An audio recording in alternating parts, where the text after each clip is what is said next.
चमत्कारी बहू की लालची सास। राजगढ़ की गौरी अपने माता पिता की इकलौती संतान थी। गौरी के पिता मेहनत कश किसान थे। वो सारा दिन खेतों में काम करते। गौरी अपनी माँ का किचन में हाथ बटाती। वो जंगल से लकड़ियां बीनती और माँ के चूल्हे में मदद करती। एक दिन वो जंगल में लकड़ी बीनने गई थी कि तभी उसे रोने की आवाज आती है।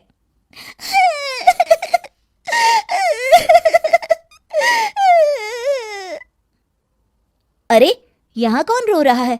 इस जंगल में भला किसी के रोने की आवाज? जरूर कोई जंगल में फंस गया होगा। वो देखती है तो उसे एक परी दिखाई देती है जिसका एक पंख टूटा होता है।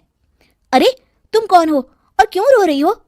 मैं परीलोक की रानी हूँ। पृथ्वीलोक में घूमने आई थी, लेकिन देखो ना, मेरे पंख ही टूट गए। अब मैं कैसे उड़ान भरूंगी? अरे, इसे जोड़ना तो आसान है, रुको मैं अभी जोड़ देती हूँ। ये कहकर गौरी लकड़ी और रस्सी की सहायता से पंखों को जोड़ देती है। परी अपने जुड़े हुए पंखों को देखकर खुश हो जाती है और गौरी को वरदान देती है कि वो पूर्णिमा की रात किसी भी चीज को हाथ लगाएगी तो वो सोने की हो जाएगी। लेकिन गलती से अगर उसने किसी इंसान को छू लिया तो वो अगली पूर्णिमा तक सोने का ही रहेगा। गौरी घर आती है और सारी बात अपने माता पिता को बताती है। गौरी की माँ उसे कहती है, तू भी ना गौरी, सारा दिन परियों की कहानियां पढ़कर स्वप्न लोक में ही रहती है। नहीं माँ, मैं सच बोल रही हूँ। देखो, आज पूर्णिमा की रात है ना, इसलिए डर के मारे मैं कोई सामान भी नहीं छू रही हूँ। अच्छा, ऐसी बात है बिटिया रानी, तो जरा इस घड़े को हाथ लगा दे। गौरी घड़े को जैसे ही हाथ लगाती है वो सोने का हो जाता है। गौरी के माता पिता घड़े को देखकर हैरान रह जाते हैं। अगले दिन गौरी के पिता उस घड़े को सुनार के पास बेचने जाते हैं तो रास्ते में उन्हें कंचा काकी मिलती है। वो सोने का घड़ा देखकर गौरी के पिता से पूछती है, अरे गौरी के बापू, ये पीतल तो बड़ा चमक रहा है। अरे काकी, ये पीतल नहीं, सोना है, सोना बेचने ले जा रहा हूँ। अरे कहीं कोई लॉटरी लग गई है क्या? इतना सोना? गौरी के पिता काकी को गौरी को परी द्वारा दिए वरदान के बारे में बताते हैं।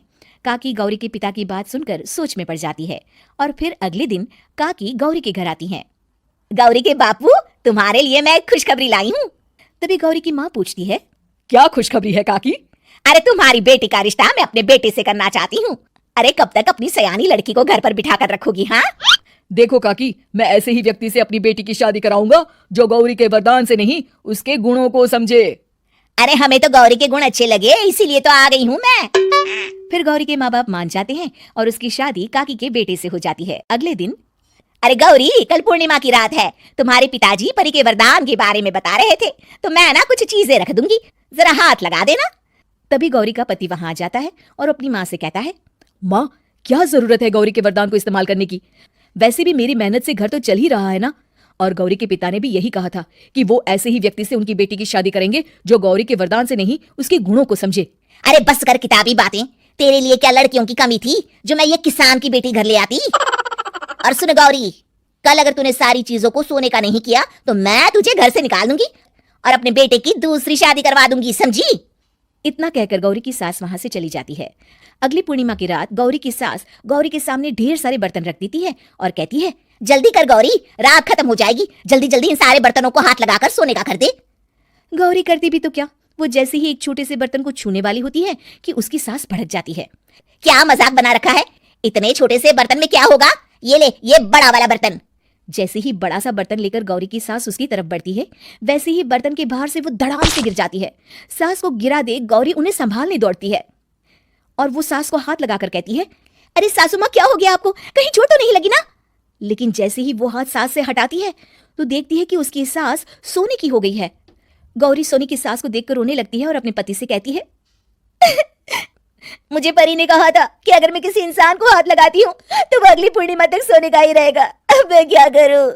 अरे करना क्या है, माँ को उठाकर अलमारी में रख दो। और हाँ, लालच का फल बुरा ही होता है।